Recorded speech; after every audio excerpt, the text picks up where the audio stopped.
Oh my. Welcome everybody to another edition of Friday Night Live. You see we have sort of an abridged crew here tonight. I'm joined here by the lovely and talented Jen Cash from the Blind Bard YouTube channel. She's only slightly inebriated at this point. Oh, stop. Hey, everybody. How's it going? And my good friend who recently turned 59 years old, third tier artist Chet Minton. 53. 53? Yeah. Man, that, makes me feel good about being older than you. So we have a fun show tonight, everybody. We're going to have Matt John, who's an author, and he's the author of the Monolith board games version of Conan, the Hyborian Age RPG, which anybody who's talked to me over the past few months knows I'm a huge fan of the game. And we're also going to have our good friend Wes Allen, the Egg Thief, and the Miniature Breaker. And they're both going to be there. And that's, they're going to be here with us. But before we bring Matt on to lead us off, Jennifer, how was your week? It was good. It was long, but it was really good. We've been recruiting for one of our programs, and for the first time, we met our quota. So I'm excited. Nice. And Chet, did you get a lot of sleep in this week, or? No, not at all. I've been super busy getting ready for the con season and getting ready for Total Con next week, and then trying to help people out with their art projects. And Ron saying, "Put a hold on everything. I need something right away." By the way, is that done yet?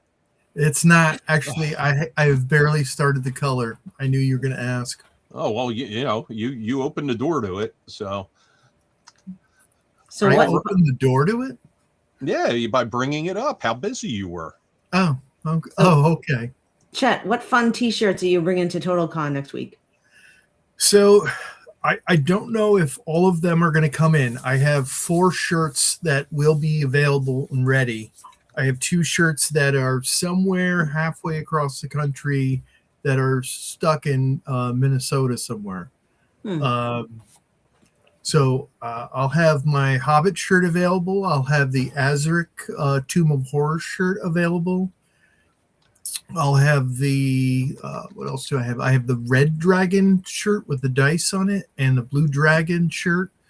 This year's theme for Total Con is the Red Dragon and Blue Dragon teams. So when people get their badges, they'll find out what team they're on, whether they're the Red Dragons or Blue Dragons. It's supposed to be about competitiveness, I guess. Oh, well, I might just buy both. They didn't advertise as well as I had hoped. Listen, with the growing popularity of the Households and Humans YouTube program, that's a good thing. All right. Well, listen, we're going to bring on our first guest. As I said, it's Matt John, and he's a pretty prolific author and a Conan aficionado. And he's coming to us from severe Eastern Canada. So I'm not sure how the internet service is up there, but we'll see. Matt, welcome to Friday Night Live, and we're glad to have you on here. Hey, folks. It's good to be here. I am indeed coming from the severely wintered east coast of Canada. Hopefully the internet holds up. I mean, I'm on a basic-ass laptop, but I am on the provincial internet service, so it's not always as snappy, so we'll see. Can't be as bad as Ron's internet service. He's cutting out all the time too. So am I cutting out today? Earlier you were just freezing just a second ago. See, you're freezing right now. Yeah, okay. See, I'm seeing that too. I was accused of freezing, and just because I'm Yeah. Canadian does not mean I have to be the guy who freezes. I see. Yeah, sorry. All right. I'm already hitting my own stereotypes here, guys. Yeah. It's knuckleheads, we like to call them down in the state. Yeah, that's a fair jape. So talk to us a little bit. Talk to us about how the new role-playing game has gone since that finally was fulfilled, and now is available in the US, which is great, and with hard copies. And talk to us a little bit about the game and how it stacks up with some of the other Conan games that have been out over the years, because there've been several. There's been many. All right, that's a lot of stuff. Let me start rapid firing for you. So the game, I mean, it's gone well. Yes, backers have received their stuff, gotten a lot of good feedback. People seem to dig the game, which, hey man, that's the best you can hope for right there. And it's people are picking it up post Kickstarter, which is awesome. I'm glad it's finally out there. So I can't really get into precisely when more content is coming, but I would say it's probably in a number of months. You could count on one hand, maybe two. Hey, listen, these things are always subject to change. And yeah, the material is done, guys. It is finished. It's just in layout, and maybe even I think it's all translated too. As you know, in these lean times of Kickstarter, a lot of stuff has gone wrong for people. And Fred Henry, who's my boss, who's run Monolith since its inception, he put it out there that we're not putting up Kickstarters to sell stuff until we have it done. Which in some ways, it's Kickstarter gets accused of like a pre-order service, but Fred has he's basically ensured that everything is going to be safe in a time where things were not. And more importantly, Conan, the board game, is where Monolith started, right? Right.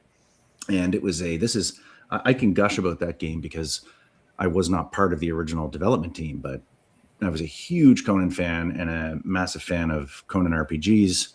I was playing the crap out of the Mongoose game at the time the Monolith board game was mentioned, and that's how I got the gig. Anyways, I was in. I did a few different online groups, and so that's how I got in touch with Fred, who was advertising the Conan board game at the time. Anyways, it was a huge thing, and it took off significantly, and then I ended up working for them at that point, right? Basically because of online presence. So, yeah, I mean, beyond that original release, we've done many, many expansions. It's well loved. I was so relieved that I thought the game was excellent, not just good, but excellent. Because a game like that, you waited for it. That was back in the real sort of roller coaster going up phase of Kickstarter. Mm-hmm. And so it took a little extra time to get there, but it's just been rock solid ever since. And so when it came time, Fred was like, we must do the role-playing game. I took my shot in saying, I think we should do its own system. I realized that Conan has had many RPGs, and we had to justify it existing, frankly. Mm-hmm. And despite having not really developed, I did gig work for the Conan Modiphius game. I was not a fan of 2D20 necessarily. I think it's good. I just don't enjoy it. And in some ways, when I got the chance to do something with Conan, I wanted to ensure it was just easily accessible, easy to prep, easy to learn, and just felt very pulp, right? and for the busy gamer, I'm at a point in my life where my gaming time is very limited, and I kind of can only work on I can only play the games that I work on. Hmm. And so I wanted something that you could jump into, jump out of. Different players could come to the table at various times. We meme about how not everyone can get together to play D&D these days. Mhm. So I wanted something that was, kind of like pick up and play and what have you. Right. So that's a smattering of things. I think I answered some of those questions. Yeah, and we've played the Modifius game, and like, I don't know, 2D20 is okay, but what I didn't like about it was it just seemed very skill heavy. And for someone that needs to memorize practically everything, I had a hard time with that. Oh my God. Well, you touched on a point there. Again, those kind of games are awesome, and they are for people who eat that stuff up, right? Like, that's what's beautiful about role-playing games, especially these days, is there's every kind of game for every kind of person. If you want high crunch, you can have it. I just felt for Conan, I wanted it to be, pulpy and accessible. And I don't know. I echo some of your thoughts there. I will bounce off something if I have to memorize a ton of stuff. I don't want homework. I want to play a game. Yep. And in some ways that, I guess that means we trim a lot of heft, and that leaves certain things out, I guess, with extreme intricacies. So yeah, I don't mind crunch. I will play it if other people want to play it. It's not that I mind it, but the easier, the better. Yeah, I agree. And I think 2D20 has like great bones to it, right? Like there's aspects of it that I really do enjoy. I prefer something that's intuitive and does not need subcategories and sub rules for things. Just, elegance is what I went for. Mm-hmm. Well, I think one of the interesting things about the game is that there's no character classes. Mm-hmm. You have a background, and then you kind of build off of the background. You pick skills depending on what you want to do, and not all the backgrounds have access to spell casting. Mm-hmm. But there's nothing to say you can't be a spellcaster that can handle a blade, for example. Yeah. Or you could choose one of those classes and not even dump any of your XP into being a spellcaster. Correct. Right? It's Correct. just like the origin might fit, and the other elements of it. So yeah, we bucked a few trends and kind of did that. Maybe it's like Dark Souls pretentious thing where we didn't really explain necessarily the vibe. It's like you pick up the vibe and use the game how you want to. Mm-hmm. Even down to things like a sorcerer using armor. Like, yeah, you can use it, but you're going to get minuses because you need to be loose or whatever, right? But right, that kind of thing. Right. My group's been playing, and we just enjoy the flexibility of that. You can kind of go with where you want to go with your character and your character skills. Yeah. And I've never seen our group so like into the games, writing journals post games and preambles and for their characters and things like that. They're really into it. So that's awesome to hear, man. Yeah. And I can't tell you how excited we are to have you as a special guest at Page this year. Oh man, my pleasure. That's I'm humbled to have been asked. Yeah. So what we normally do is we normally have two guests, and we do tonight. We're going to bring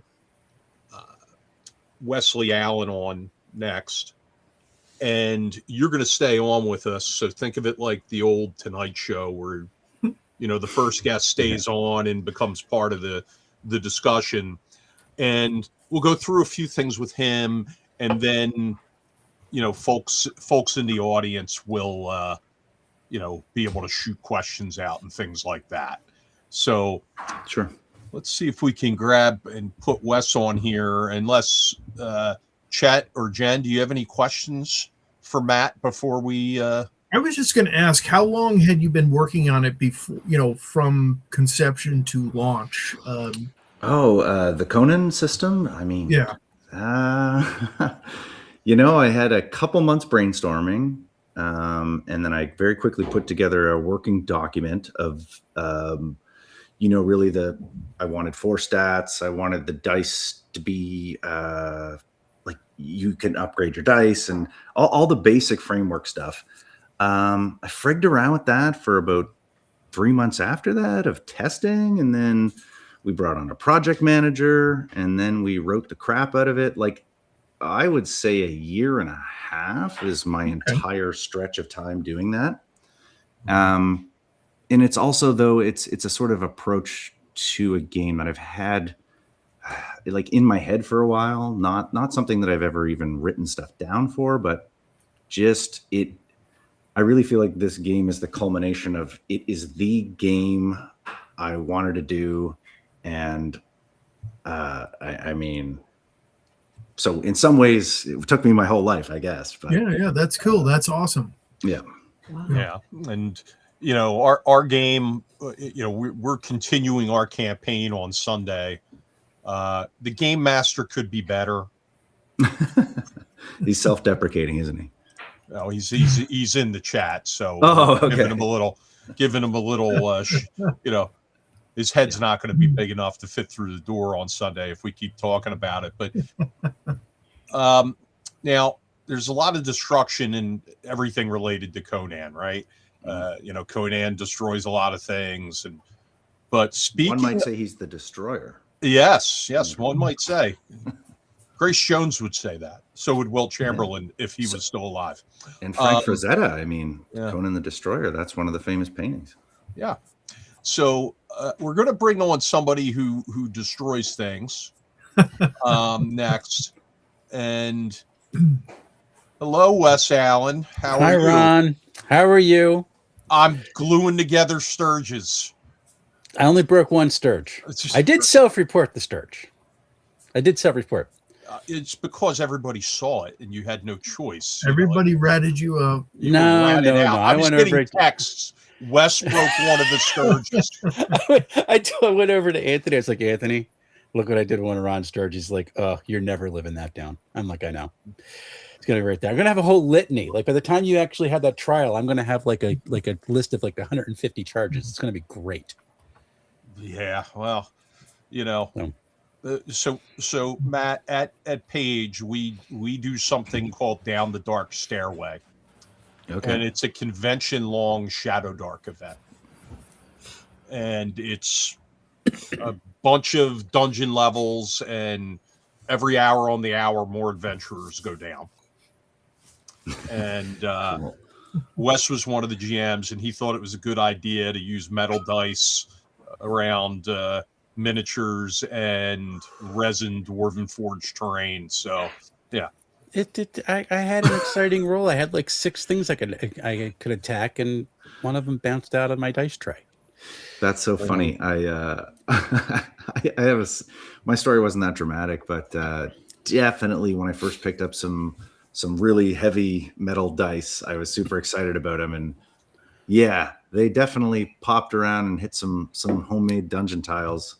That was the first time I've had that thing bounce out. I was very excited because I was going to get a chance to murder somebody. I mean, in some ways, it's weirdly meta, I think. It's part of the fiction.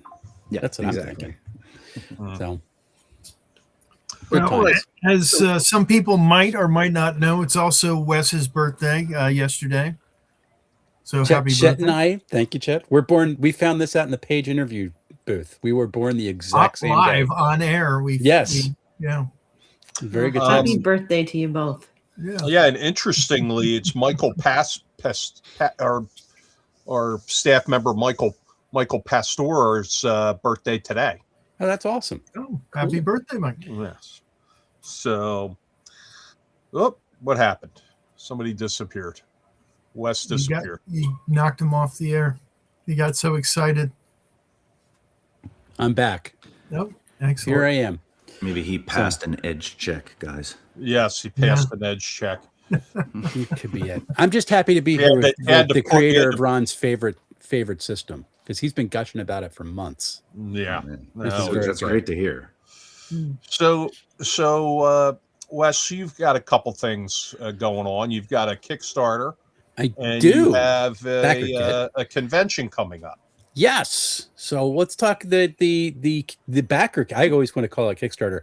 So my friend Dave Ward took a game I had written for PAX Unplugged for Index Card RPG.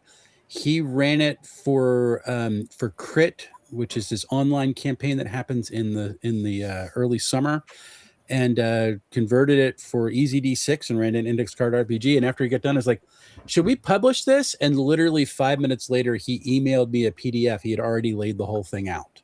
Oh, that's awesome. I was like, okay, guess we're actually doing this. And so we went through the whole thing. He actually put some of his money out to commission artwork for it, to do the creatures. And when Xenotopia hit, we were like, we'll just go do that. And so we're in put it out for Xenotopia. He's going to convert it for his Ironbound system. And we just passed 2 stretch goals to convert it to Cypher and for Dark Space. People pay for art? We pay for art. Yeah. Some of us don't have best friends who are 3rd-tier artists. It's just one of those things. Yeah. So yeah, it's doing great. We still have 14 days left. We had a $700 goal. As I'm looking at it now, it is $2,599. Nice. Wow. So really excited. So our last stretch goal that we have is to get custom character art for everything. So it's going to be fun. Yeah. And well, that's great. And I was happy to back your campaign there. Thank you very much. Let's talk about Ecclesicon. Yeah. 3rd year. So May 1st and 2nd, it's going to be Ron's 3rd appearance at Ecclesicon. Chet, you're going to be there. And I know that Jen's going to be there. I think Ed's going to be down for Saturday. So Ecclesicon is kind of important to me. It emerged from one-shot days that I was running when we were trying to raise money for my church's boiler. And I'm like, I have no skills to raise money. It's like, I can run games. So that's what we did. And we wanted to expand it a little bit, but I'm like, we were talking before, and Jen doesn't like writing about herself. I hate raising money for me. And so there's a local charity called Book Smiles here that their literal only mission is to get books into the hands of kids. And so they are saving these things from landfills and getting them into like teachers' libraries. They have like a drop-off service where they go to like local daycares and just drop books off and just give these books to kids for free. And my wife and my daughter are both teachers, and they literally have gone in there and come out with like crates of books just to use in the classroom or to give to their students. So that's something that I thought that was kind of fun, because I have 2 teachers in the family. You kind of have to understand the power of story to get what I do with my day job. And I'm into TTRPGs, and there's a whole lot of reading with that too. I thought, well, this would be kind of fun. And so they became our primary beneficiary of Ecclesicon. So 25% of the proceeds go to the church. It goes to our roof replacement fund, and 75% goes to Book Smiles. So I thought that was really important, and they've been good partners the last couple of years too. Yeah. So I just got to send my respect to those fellow educators. It is it's a grind, and it is a great job if you're fit for it, and an absolute nightmare if you're not. Yep. And sometimes both. Yes. Always some horror involved with And there's Dave. That's Grimwood Games. He's the comment right there. He's the guy who did the layout for Ocean Incident. And nice. He will be at Ecclesicon as a vendor. He's a sponsor, and he's also a page vendor. So it'd be pretty good. But May 1st and 2nd, we're going to all day Friday, all day Saturday. I know Ron and I are doing a seminar. What did we say? You're the one who signed me up for it. So you want to run a game convention, and we're doing it. Jen is we're going to give you all the reasons you shouldn't.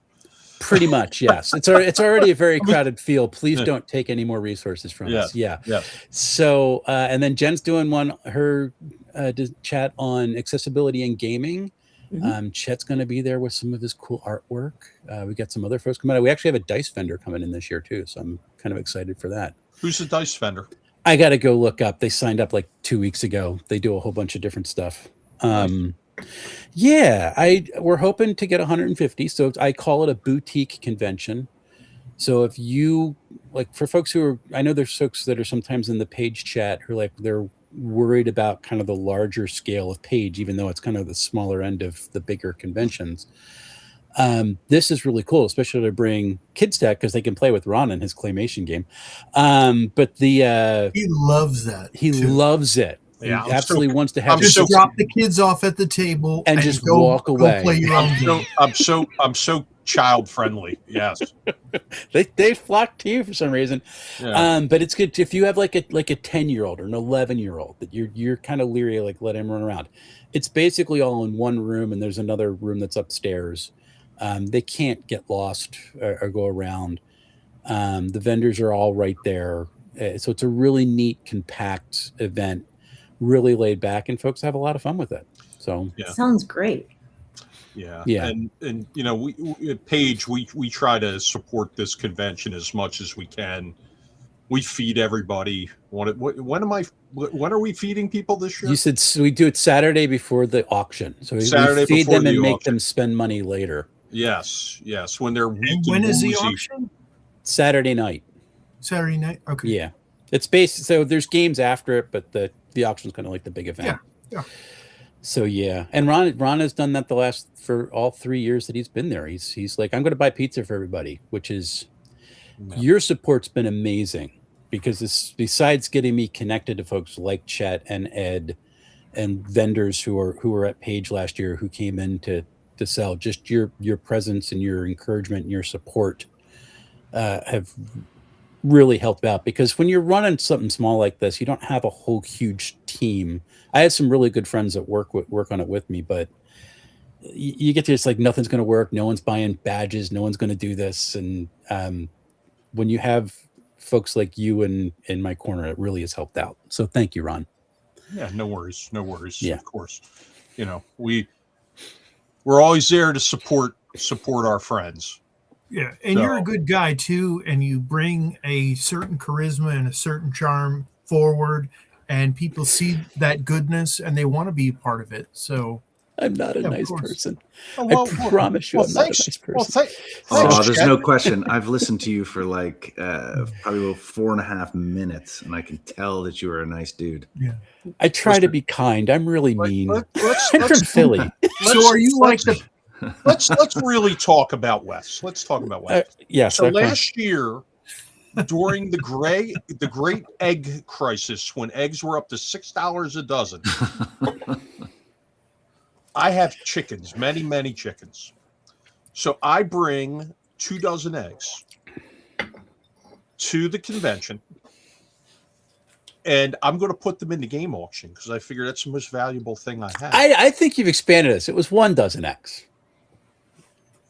I brought 3 dozen eggs. And when I started to auctioneer things at the auction, I said, well, where's the eggs? Nobody could find the eggs. Did not know where the eggs were. So I sent out my good friend Anthony, and he searched the church, and he went up to the 2nd floor to Wes's office, where the eggs were found on Wes's desk.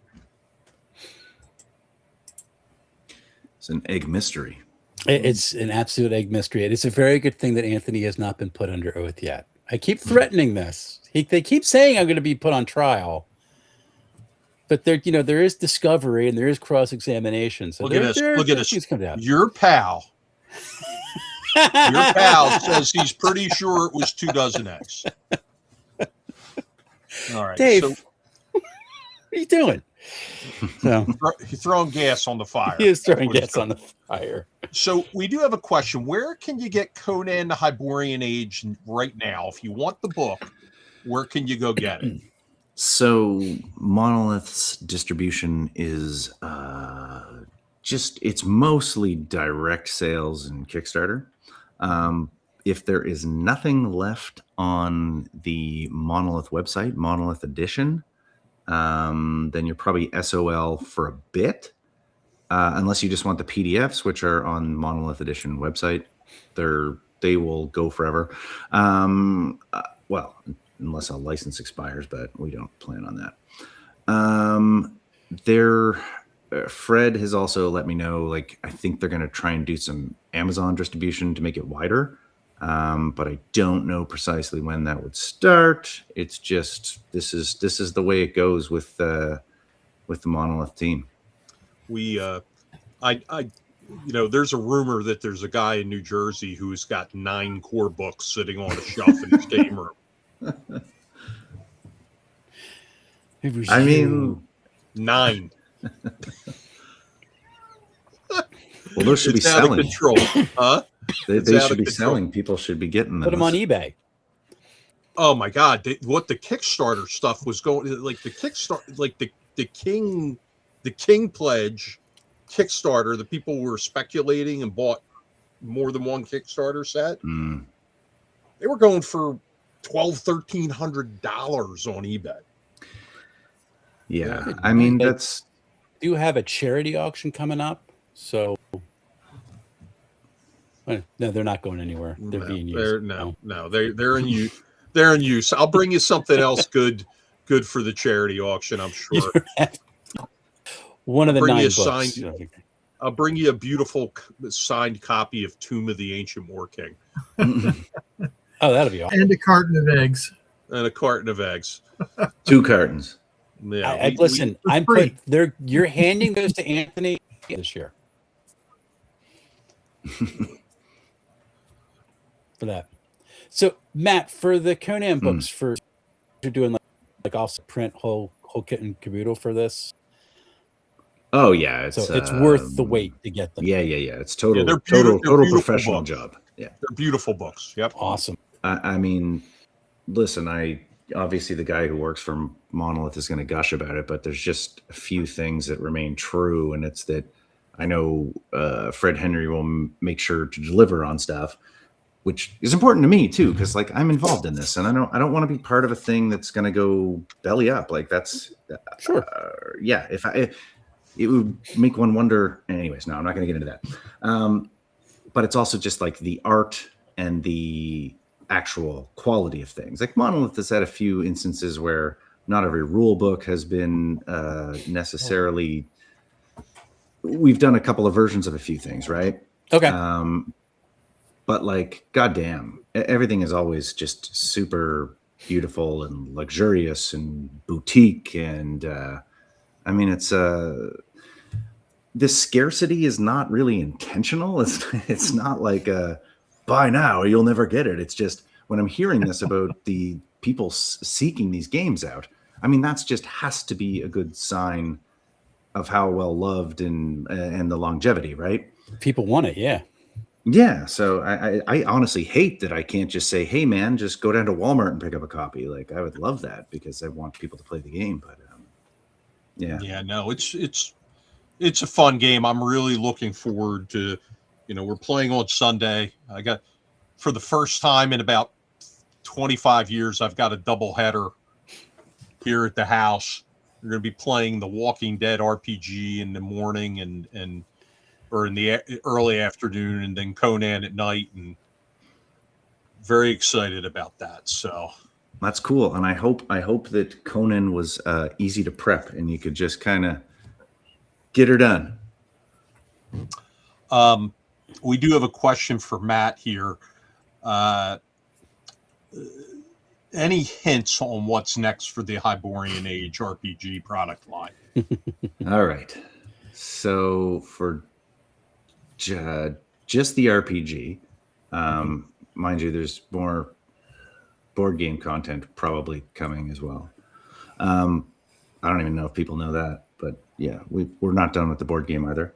For the RPG, I will say the next batch of products, that sounds gross, doesn't it? Call them products. I mean, releases, passion projects. It'll be 2 main books. One I will say nothing about, and the other I will just say, Yar. Yeah, got you. Understood. All right. Awesome. Cool. All right. So Yo ho ho. yeah, and and listen, that brings us right to our next question on this subject line. Michael from Pittsburgh says, did you reread all of the Conan fiction while you were developing the game? So, because I have, for the last almost 10 years, I have never not been working on a Conan game. Between the board game and then the solo co-op system for the board game, I even did a tie-in scenario for the Tower of the Elephant board game. I did work on the Modiphius game.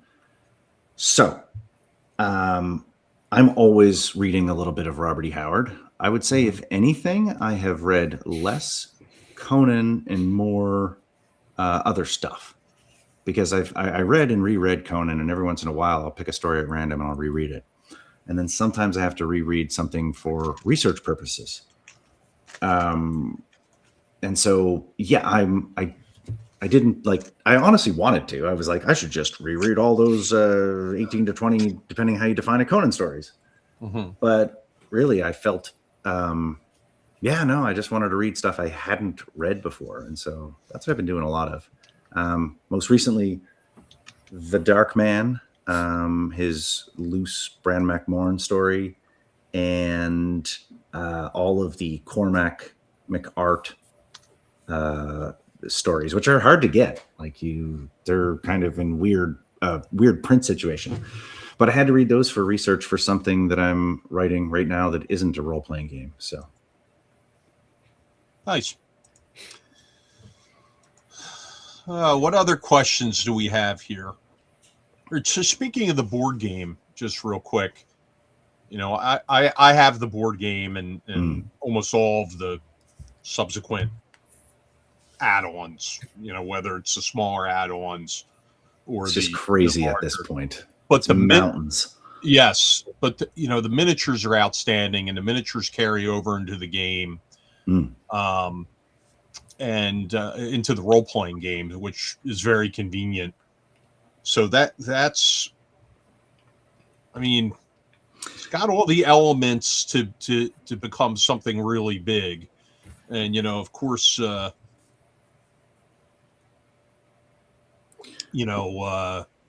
Conan is such an iconic fantasy figure. And interestingly, Wednesday night at Page next year, the night before the convention, all the special guests, all of the top badge holders, all of the staff, and all of the gold badge holders will be treated to a big screen showing of Conan the Barbarian in a movie theater that's across the street.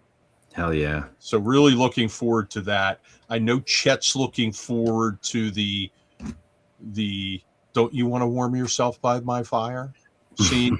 Samurai. Yeah. So here's a I don't know, you guys probably know this, but in that scene, she says, "There is a price, barbarian." Mm-hmm. And that actual scene, that witch scene, really is adapted from a Bran McMorn story of Robert E. Howard called Worms of the Earth, which is my favorite of his tales. In that scene, he has to, he's got to lie with a perhaps demonic-ish witch to get the information and the help that he requires. We've all had to do it. Such is life, huh? What? Jen didn't find that very funny. Jen, Oh no, it's funny.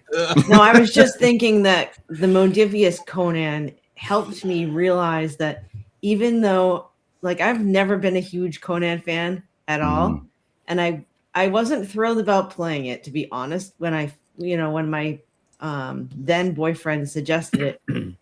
But I had the best time. It was wait a minute. There was another boyfriend before before? No, your this is before we were married. So Okay, it's not a different person, right? no. Okay, it's the same person. You just weren't married. So many men. So John introduced me to Conan, and I was like, okay, I guess we can play this. And what an experience! It was a completely different world, and I found out I don't need to know anything about Conan to enjoy this. This is great, and it just opened me up to a whole bunch of other games. Yeah, it's a good bunch of ingredients where it's fantasy, it's horror, it's a little sexy sometimes. Maybe not in the role playing game. I don't know. I don't know how everyone plays. Oh no, it's sexy in our game. It's sexy. Yeah. Okay. Good. Okay. That's the after hours game they play. Right. Of course. It's a different role playing altogether. Yeah. Did I mention the other book that we're going to be releasing? That's a joke. No. Okay. Yeah. The sexy book. Yeah. So there were some other questions here. Okay. How would King Conan have treated someone convicted of egg thievery in Aquilonia? Well, I think it depends who it is and from whom they stole. Conan's got a barbaric code of honor, and that word barbaric, really, you got to take it in the context of what Robert E. Howard would say about it, and it's that it really kind of depends, I think, on the reason this person stole it. If it was a child, he's not going to murder a child over it. No, but this was a man who posed as a priest, And a holy pillar man of society, and he stole from a congregation, from a group of people. This was an auction item to raise money for charity. He was literally taking money out of the hands of children's books, putting books into children's hands, and putting a roof over his parishioners' heads. But maybe he needed all of the protein there. He was working out on the wheel of pain. He was pushing all of these things. And then he's like, look, I have a protein deficit here. And he Matt's getting ready for the Rocky Horror version of Conan that we're doing next year. Now, there were a few other questions. Matt, what's your favorite time period in Conan's Legendarium? We're playing in the time of Conan's late middle age. Yeah, so I would say it would depend on what I was doing with it, because I've written a little fiction for Conan as well, and I'm doing some more. And so it's kind of two questions for me. It's like, if I was playing the game, where would I want to set it? Or if I was writing a story, perhaps where. For a game, I think we specify in the Hyborian Age book somewhere that most of the tales are by default set when Conan is king.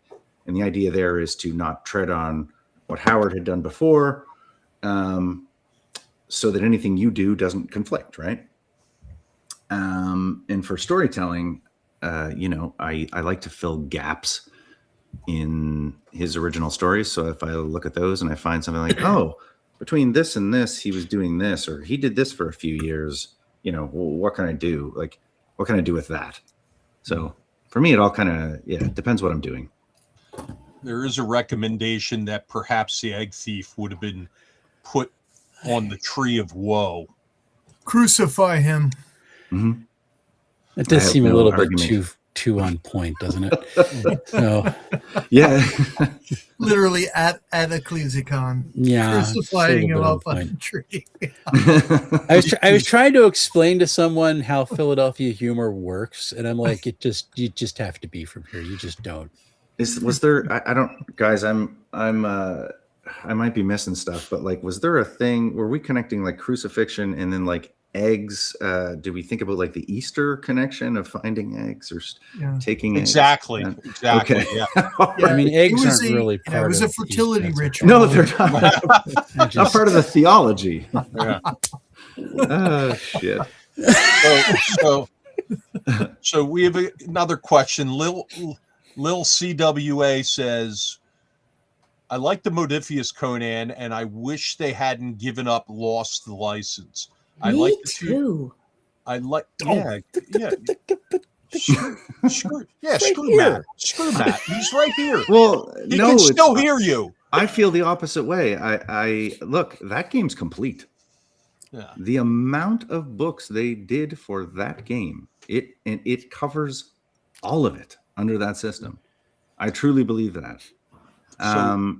You're talking like almost 20 books for that thing, and it took like, it was supposed to take a year and a half, and it took 7 or something like that. Okay. So that game had its life, and I truly feel like if I am not pushing against anyone who loves that game, because if I loved it and I bought all those books and I played it over the years, I wouldn't really bother with something new anyways. Well, I'm lying because I'm a collector, so I would buy the stuff, but you know how it is. You get attached to a game and you keep playing it. So, I mean, I have no idea about that. Yeah. Says the guy who hasn't stopped playing second edition AD&D. Well, there you go. Right there you go. I mean, we only played it for a few months, but I keep on telling my husband we need to go back to it at some point because I want to play my character again. No, yeah, exactly. So, and I Matt, mean, I'm kind of interested in this. Were you working on the board game and the writing for the Modifius version of Conan at the same time? Yeah, I was. In fact, so were you kind of part of the people that helped the license transfer over to where it is now? He was working on the inside. Yeah, he's taking it off the inside. Yeah, no, nothing like that. Little role playing game espionage going on. Yeah, well, there's actually so here's the brief history of how that worked. Conan board game is announced in 2014, 2015. They put the board game out. The board game it hits huge on Kickstarter, and then shortly after, like within a year, the Modifius game goes on to Kickstarter, and it is also quite successful. And then Chris Birch at Modifius, he's really pretty psyched about doing cross-pollinating or doing crossover books, and he offered me the work to do a Modifius book that crossed over with the Monolith board game, and that's the first thing I did. Okay. The only caveat there is I had been given a prototype by Monolith to work on some scenarios, and that's part of how I pitched to him was like, hey man, I know you're doing this game, I have a prototype if you want me to test things or whatever. And then he just was like, well, do you want to write the book? And I was like, okay. And so I wrote me and a few buddies, we wrote 18 board game scenarios for it in a year. It was such a stupid amount of work. I would never do that again. Okay. Not in a bad way. It was awesome. It was me cutting my teeth. And when I did that, I designed a solo co-op version of Monolith's board game for that Modifius book, Nice. where we used things from some tiles that Modifius had made and that kind of thing. Oh, cool. So I did that for a while, and then I worked on the Conan Exiles book, and then Age of Conan 2. I worked on all of the crossover books. And so with the license, it was that essentially the license holders, Heroic, I honestly don't actually know precisely. I just knew it was a parting of ways between Modifius and that license. Okay. And Fred Henry, my boss at Monolith, he loves RPGs and he wants to do RPGs at Monolith as well. And so that working relationship, that first Monolith board game was the biggest Conan thing ever for a long time, other than Conan Exiles. It hit big. Yeah. Oh, where'd he go? Okay, hold on a minute. We'll get him back on here. They're pulling him off because he's giving away too many. He's saying too much. Get him out of there. We got a few comments here from the audience. Glenn Finney says that the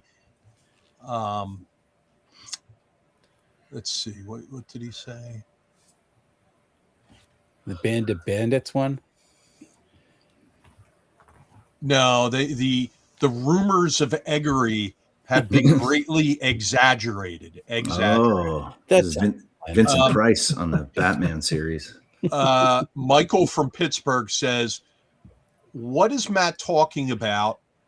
He keeps saying a boat.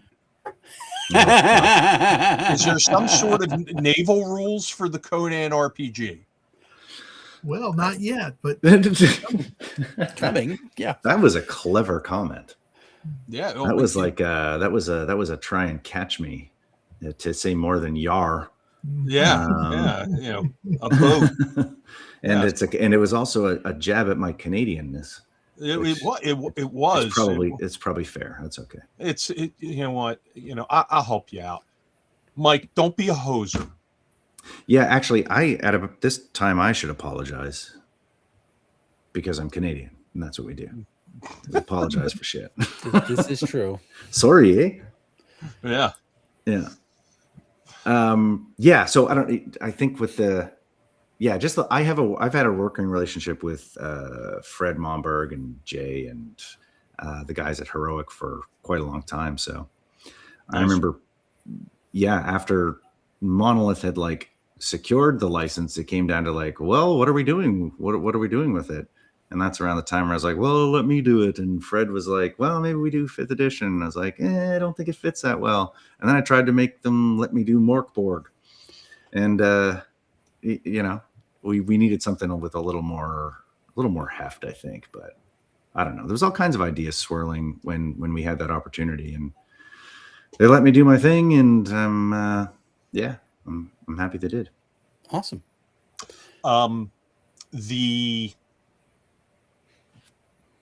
I can't say enough good things about the system. So I'm going to put you on the spot. You ready? Sure. All right. So Wes's convention's coming up. Can we get you to sign something and send it down so we can put it in a charity auction? Oh, sure. When's that coming up? It's May 1st and 2nd. Okay. So you got time. So the Canadian postal system should be able to get it there in time. Unless they go on strike. Where it gets through, U.S. Customs, they might think it's like something bad. Yeah. So they put some tariffs on it. They went on strike with good reason. Yeah. Oh, hey, listen, we could talk. I'm a union fella. Don't worry. I feel you, man. It's Chet's been but trying. Yes, despite this communist hellhole that I live in, guys, I can make it happen.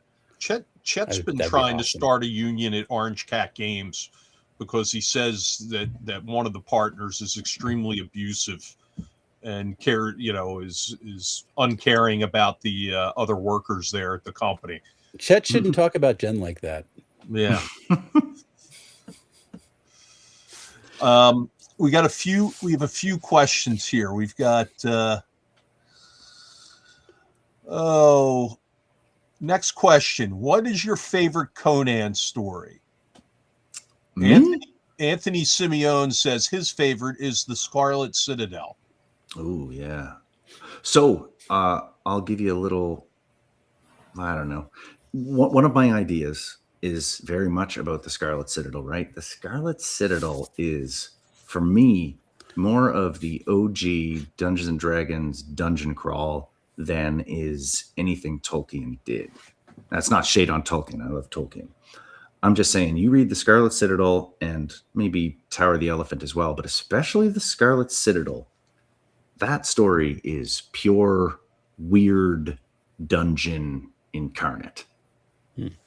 And there's definitely I want to do a game called the Scarlet Citadel, not just an expansion of a Conan board game, but I think, the Scarlet Citadel for Conan could be like Diablo in a way. Mm-hmm. I don't know what I mean by that, and Blizzard cannot sue me. I'm just making weird connections to things, but my favorite Conan story changes all the time. One I come back to a lot is Beyond the Black River. And that, I think, is because it's more of a story from the point of view of Balthus, who is an everyman. And through Balthus's eyes, Conan just seems more of a force of nature, or that wolf, that hunting cat. And he also just is like, yeah, dude, I'll help you. And also we totally lose and the village gets burned and cataclysm is inevitable. So I don't know. Yeah. So this is for both of you. What is your favorite TTRPG moment? As a player or a GM? You go ahead, Matt. Oh man, a favorite moment, like in the history of me playing games. Yeah. That's a huge question. It's an awesome question. I would say it's not necessarily a particular one moment, but it's a time I experienced where I think when you're younger and you just got old enough where, because I played RPGs for a very long time and I played them when I was younger with older kids and my brothers and that kind of thing. It's that moment where you're a little more independent and you are starting to actually understand the rules, and you stayed up super late with your bros and you played a game. And I don't know, it's a memory of like the lighting and the dice on a PH with a character sheet over top, and you're sitting on the floor, for Christ's sakes. I don't know. It's that sort of, I guess, in the trenches time that I shan't live again because my back would hurt, but you know what I mean. Mm-hmm. That makes sense. Yep.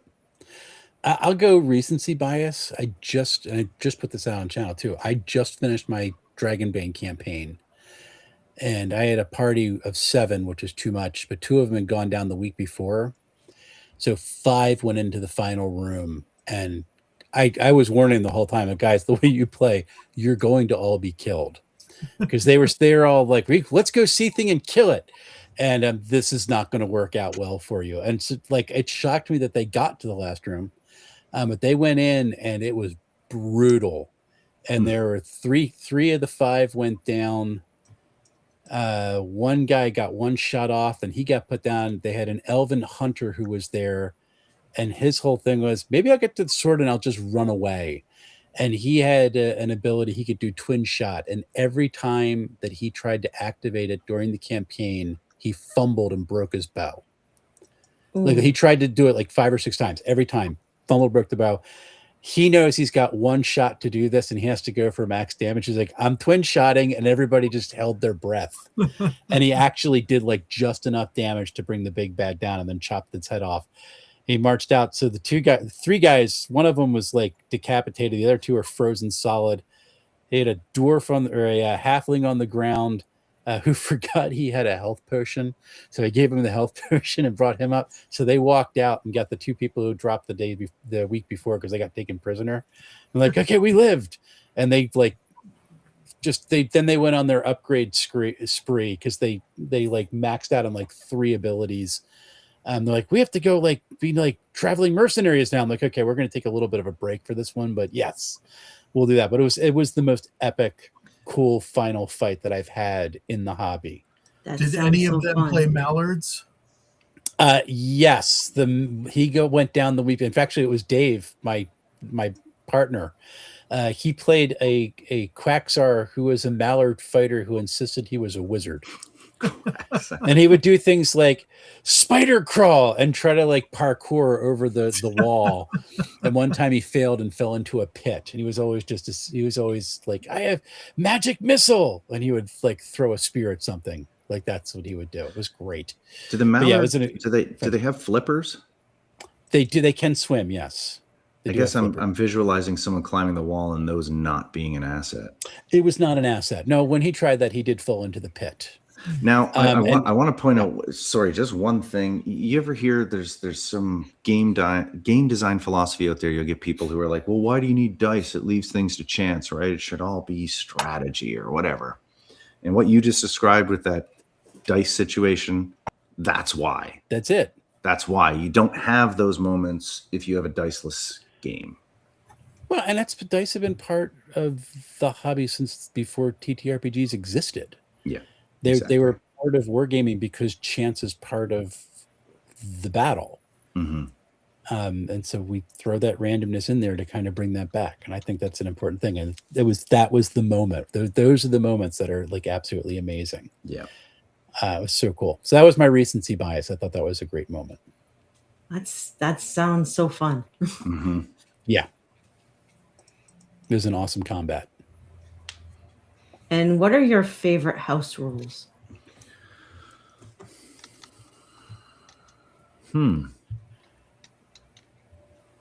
I don't like using house rules. Maybe I'm trying to think of examples of where I have. I'm really weird about it in that unless I hear that a designer wants it changed or like has changed something or it was a typo, I like to play it as intended. And I think though, because I game a lot more seldom than I used to, and I can't keep a consistent schedule, that I wouldn't play a game into the ground enough where I would make that a thing.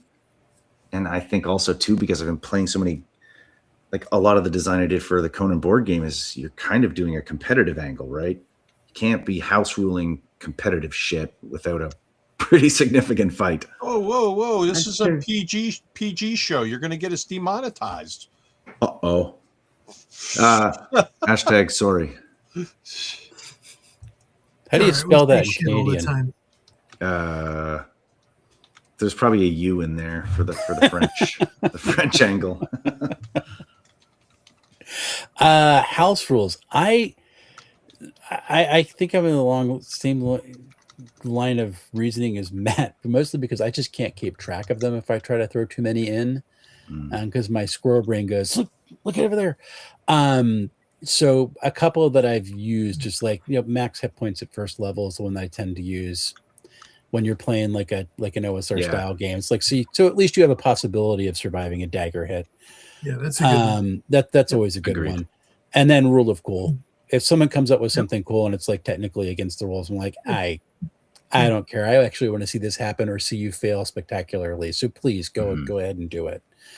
That's really what I limit myself to. I think, and for me, it's almost to the point of where I've encountered so many systems that I'm not even sure what's a house rule every now and again. I'm just borrowing a rule from another system and I don't even think about it as house ruling anymore. Because it's like, well, everybody's played this game, so they know what that is. Go ahead. Yep, that makes sense. Yeah. I guess one of the ones that I would use for when I was playing my basic fantasy RPG game is I like the attribute scores to mean something. So when you're doing attribute checks, that's one thing I don't like about Shadow Dark is that you roll a d20 and add your modifier. I want the attribute to mean something. So I switched to roll under for attribute checks. Which is but that's something that people have done with that style game for ages. So I don't really count it. Hold on. The Texas came in. What's that? I just got a text. Okay. Kelsey says, I love Kelsey. She says, close your Shadow Dark book and never play it again. She did not. I know you're lying. Kelsey would never say that. She said you're dead to her. Yeah. Kelsey, I'm sorry. I love you. I really do. She's one of my favorite people in the whole hobby. She's awesome. So That's what he says about everybody. no, it's not true. But Kelsey has earned it. She has been fantastic. So just for me personally, it's stuff that I won't put out, but she's been so good to me. So I appreciate her very much. Networking and friendships, man. That's the reason for cons. It's the reason for gaming groups. Like it's such a huge part of things. It's wild. Yeah. Yeah, and that's why we want to get you down to Page, man. Yeah, man. I am excited to mix it up. You'll love the vibe there. That's good. I'm sure I will. It's a very easygoing, fun time down there. We have a lot of fun with it, and it's really become a community, like a year-round community, not just a 4-day a year. So it's not going to be like the gang from It's Always Sunny in Philadelphia accosting me, because they would not be good. No, they would not be fun people. Nothing like that. We do count some actors amongst our special guests, but oh, cool. No, but I'm surprised no one's tried to run a game like that yet. Oh man, I'll tell you a writing project that I have long thought of, and I just never quite did it because I have too many friggin' projects, was just to write an episode of It's Always Sunny in the way that I would love to, and utilize all those characters, because man, I love that show. That's a good show. Yeah, it's so good. I mean, I don't know if we got real Philly people here. They might be like, "Are you kidding me? That show's bullshit." Oh, bull. Oh no, they crossed over with Abbott Elementary last year, and it was one of the funniest things I've ever seen in my life. Yeah, that was good. I enjoyed that. Because it was, I mean, Abbott Elementary is like Philly. Abbott's so Philly, I forget. Like they get it so accurate that you forget that most people don't have a clue all the little things they're throwing in. Mm-hmm. But you just think it's normal. I'm from the land of Trailer Park Boys, so okay, that has its international name, and those dudes are really just guys I went to high school with, or my brother's older friends, or. I mean, they're a little more in the gutter, perhaps, but yeah.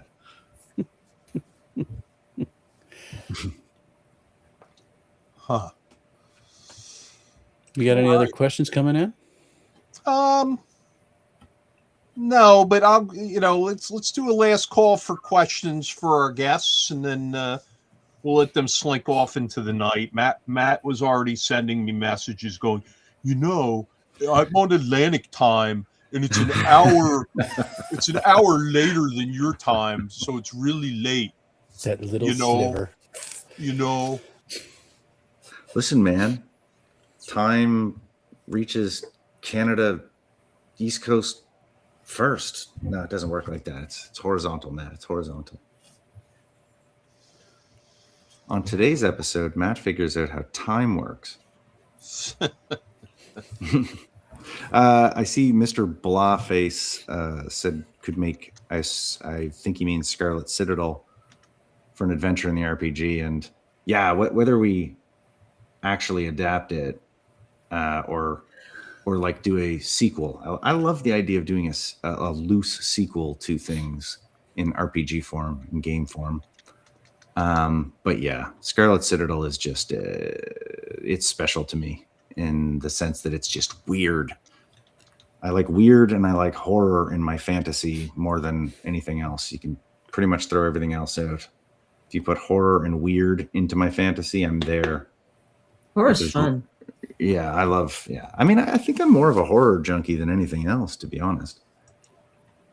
I like drama and like character growth and exploration. Yeah, characters all, right? Yeah. Yeah. But like Aliens, that was awesome. Oh, Alien is my favorite. That's my favorite film of all. The only thing I like more than Conan is Alien. Yep. Yeah. So Matt, how does your license for Conan? Do you have access to every story? Oh yeah. Yeah, I mean, with we can even access film stuff. Oh wow. Really? Yeah. So and that's only, I don't know how much I can get into talking about licenses, but Heroic has certain things worked out where, they can use movie stuff, even some Arnold likeness, I think, to an extent. Interesting. It's just part of the thing. Awesome. How's the core stories? How close are they to go in public domain? In North North America, I think in a couple of years. But that's a very limiting thing, right? It's like, well, it'll be when the stories came out. So yeah, exactly. And so, but is it plus something? No, I mean, I think what are the Conan stories? 30 like 75 years or something now. Yeah. So it's coming up. But Conan himself as a branding thing is trademarked as well, right? And with those stories, you're not going to be able to release them as Conan and the Scarlet Citadel kind of thing. I don't know. Actually, I'm the worst guy to ask about this, but there is that thing, and it also, you have to hew only to the elements of each particular story too. So it's like you can't. I don't know. Yep. So yeah. It's still a thing. If you try to do Conan something in North America, you will get a letter, I would say. Although we hear from a lot of people who are like, it's stupid, just do your own thing. You can do it. I'm like, all right. You almost went Arnold with it. You can do it. Yeah. That was pretty good. You can do it. I was doing it earlier when I was trying to explain to you all of these things. Can you get to the chopper? Get to the chopper. There you go. We're good. Okay. Awesome. Nice. Yeah. All right. We have a clip.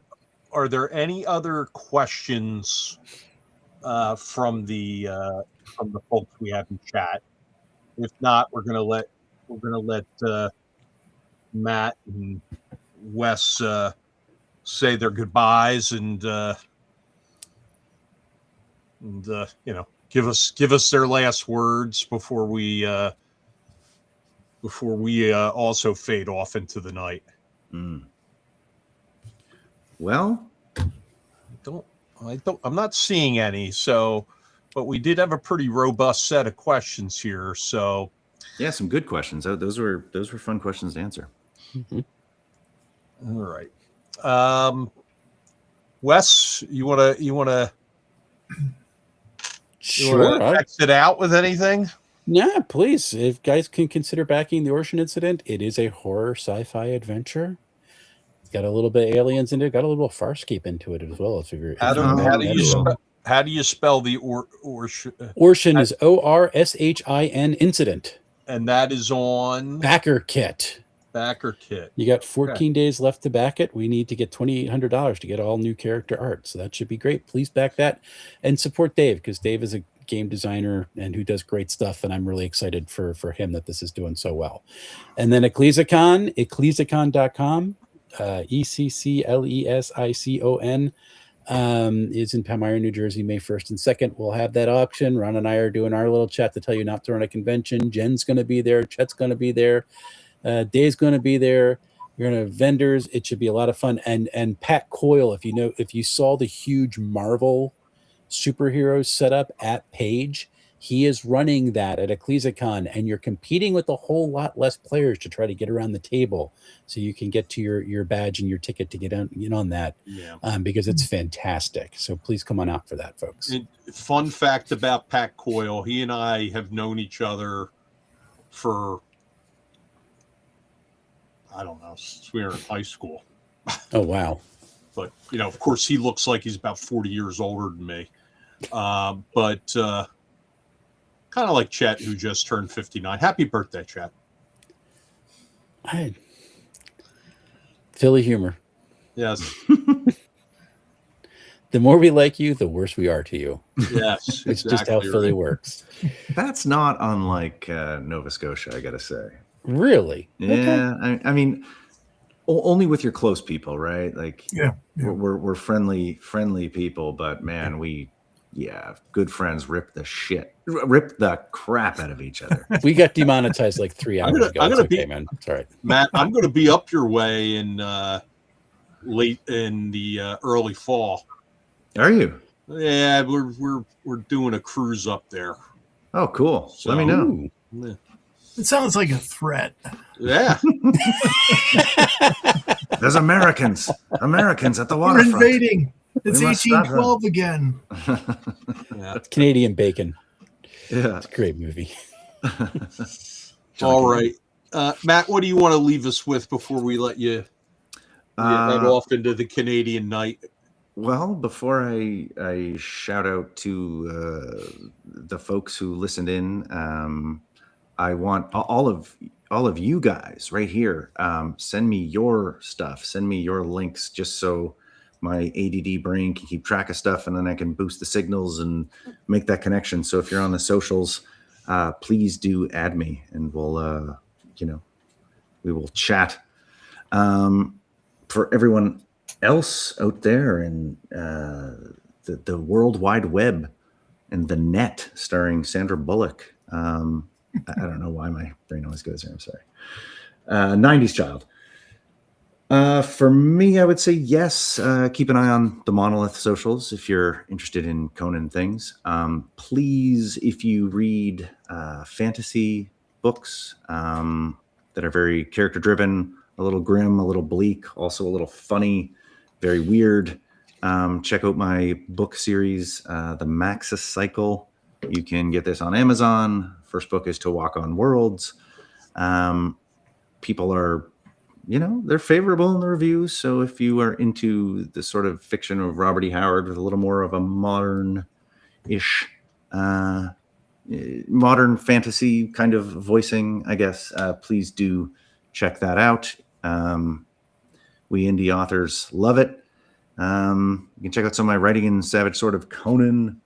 I've got something coming out, an ebook release. I'm not even allowed to talk about things of what's happening in other places, but yeah, I got a bunch of other stories going on. Okay, now I have to ask, do you have anything on Audible? Oh, I don't, but the only reason I don't is because I am not yet as an indie. I don't have my budget situation worked out for that yet, and I refuse to use AI. My ideal plan is I want to narrate them myself. I just got to get a little more time on my schedule to make good audio. Yeah. But yes, absolutely a goal of mine. Awesome. And so, yeah, I think that's most of my stuff, folks. If you know, support your local artist, I always say, which is also why I want you guys to send me your links so we can link up. Yeah, we'll have a third-tier artist contact you soon. Dude, man, one of my favorite things doing all of this stuff, especially with the high-end RPG stuff, is working with visual artists, and I don't know, man. And just the whole process of working with other creatives is so much fun. Chet gets upset because he sends me stuff for our projects, and my feedback is normally like, "It's awesome, I love it." He's like, don't you have any constructive criticism for me? Yeah. Is that all you have to say? Like, no revisions? Except on the concoction, you were like hammering me constantly. Oh, the letter, that looks like a W. That's not an N. Oh my gosh. Insecure artists reach the "please punish me" phase at a certain point. It's it's not enough that I'm underconfident and have imposter syndrome. I'm going to need you to like twist a knife on this thing I just sent you. As Chet closes in on 60 years old, he's gotten more sensitive. 60 years old or from the 60s, judging by that shirt. I'm a 53-year young, vibrant young person. I do workout. I do yoga. I'm eating well. He's a chick magnet like you wouldn't believe. Don't even go there, Ron. And that's your artwork, right? On your shirt? This one is not. No, I got this online. Oh, okay. All right. Yep. All right. Otherwise, it'd be orange. Yeah, that's true. This is true. Orange cat. All right. Well, Matt, I'll follow up with you about getting something for Ecclesicon. Thank you so much. That's awesome. I'll put you guys up on Facebook so you're talking to one another, and we're going to let you guys wander off into the night. Thank you so much. Thanks, guys. Yeah. We really appreciate you coming on, and I'm sure we'll have you both on again at some point between now and Page. Awesome. Sounds awesome, guys. Thanks so much. Awesome Nice Talk meeting to you guys. soon. Bye, Wes. See ya. All right. Yeah, I think at Ecclesicon we should find a tree and we'll crucify Wes up on it and hang an empty carton of eggs around his neck. Tie him to crucify him. You are terrible. I was just doing a James Earl Jones impersonation. Now So you will know why he fears the dark. So we have a few things going on. We've topped 200 badges for Concoction. Very happy about that. Our vendor rooms for both conventions are filling up rapidly. Awesome. In case you missed it, we're going to have Down the Dark Stairway at Concoction as well. At least 3 tables running simultaneously, which should be fun. Chet, you're going to be running Shadow Dark there, right? That's my intent, yes. All right. I still have to submit my game. Yeah, you do. I announced the dates today of when the different badge types will be able to select their games.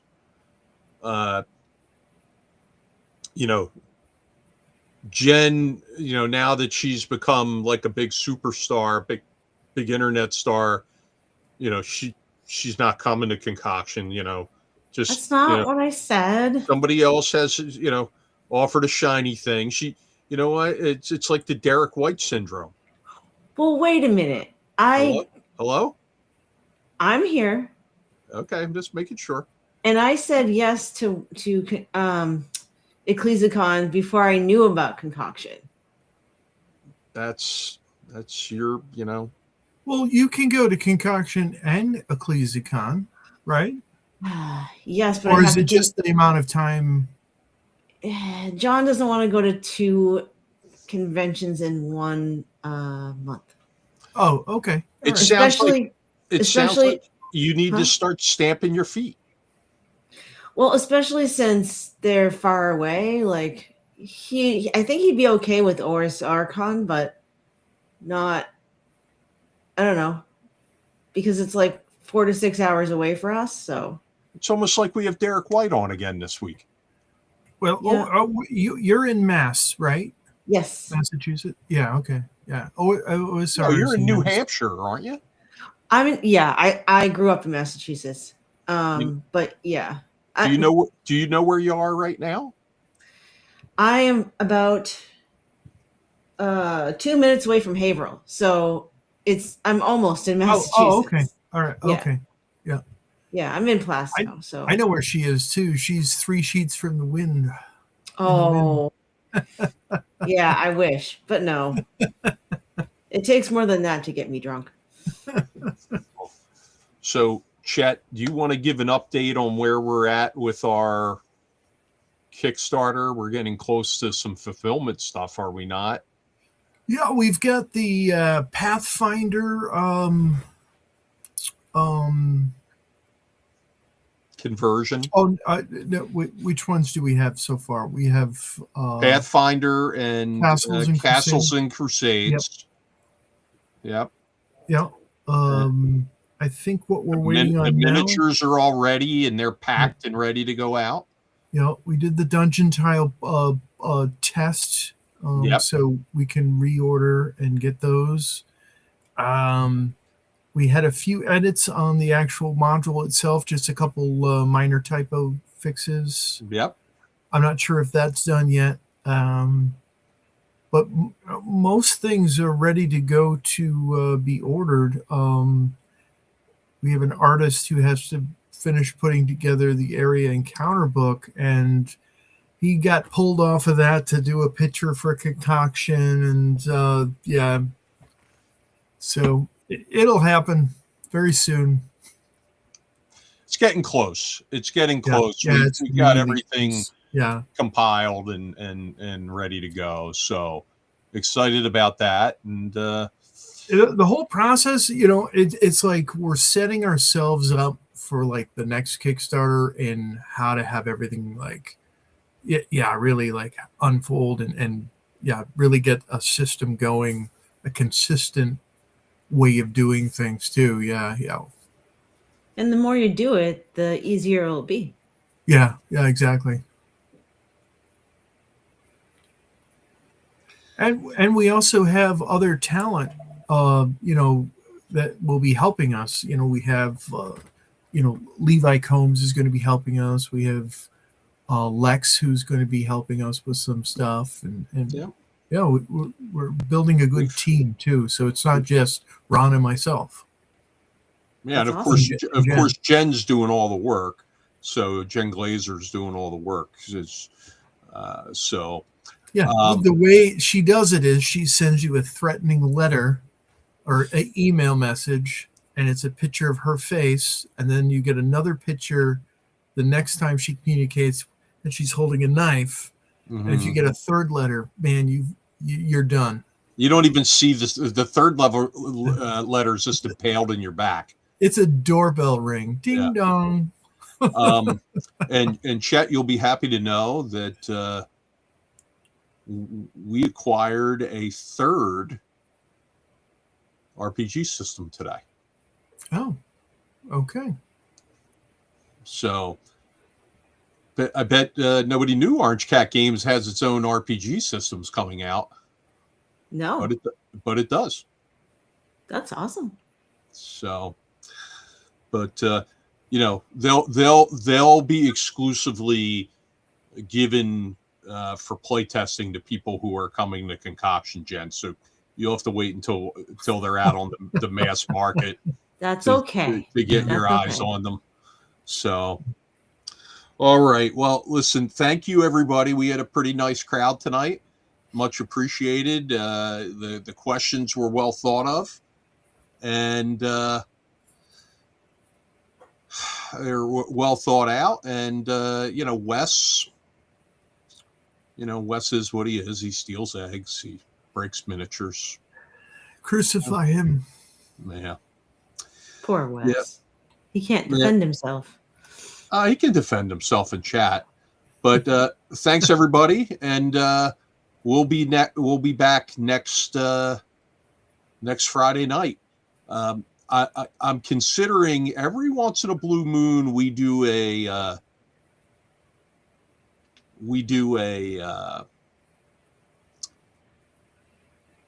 unscheduled and unscripted live stream, and I'm considering doing one on in the very near future. So keep an eye out, where there will be like 3 or 4 hours notice only. But with it being a holiday weekend and all, you never know. Sounds good. All righty. Which holiday? President's Day. Oh. Although I guess in Canada it's Family Day. I didn't know that, but I was talking to someone out who works in Canada. He has clients there, and he's like, "Yeah, we have President's Day off, and we have Family Day in Canada." Interesting. Yeah. All right. When you're a third-tier artist, you don't get a day off. Well, you're moving up, Chet. You used to be fourth tier, right? No, he's been third tier. Yeah. Actually, at Page, when I was sitting there, and I have Dave Benavides as a witness, someone came up and said, "You're borderline famous."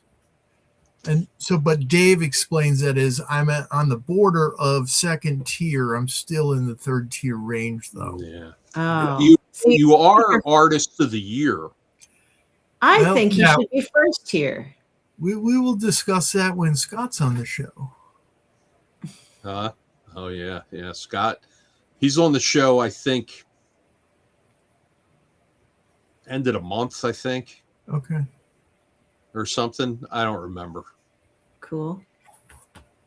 He's got some minis to sell you, Ron. Oh, does he? Well, as soon as he sends me a picture, we'll be good to go. You bought out a whole store of minis, and I know, and yeah. I felt bad because, I'm such an avid collector, right? So he gives me an Orcus miniature, which is a Grenadier Orcus miniature. And he goes, I have a miniature you've never seen before. And he shows it to me. It's like, oh, it's Grenadier Orcus, blah, blah, blah, blah, blah. I'm like, yeah. He's like, oh, have you ever seen one of these? I was like, well, I got a couple. I have a specific drawer that just houses Grenadier Orcuses. Oh, jeez. and listen, it's the thought that counts. But I felt so bad because I knew I couldn't hide it because, like nobody else has a drawer of Grenadier Orcuses. To anybody else, that would be like, this is, but I don't know. Oh, one last announcement before we go. We will have a full-blown paint and take at Concoction as well. Bob Watts is going to bring the Two Thin Coats paint and take down to Concoction. So pretty excited about that. That's the gentleman that was across from me at the at Page. No, that you're thinking of a Place of Wisdom, the miniature painter. Bob Watts is the person who won the Lifetime Achievement Award this year. Oh, I'm sorry. Yes. Yeah. Yep. So, okay. Well, we're going to let you all go, and everybody have a good night. And we will see you next week or sooner if we do an unscheduled and unscripted live stream. And thank you for whoever bought the 2 shirts. I noticed that. Oh, you sold some shirts? Yeah, while we were on the air. Yeah. Oh yeah. What'd you sell? I sold the Witch Cat one I have, and the Aceric Tomb of Horrors T-shirt. Okay. Oh, cool. And if you're at TotalCon, I'll have T-shirts ready to sell right there. All right. Have a good night, everybody.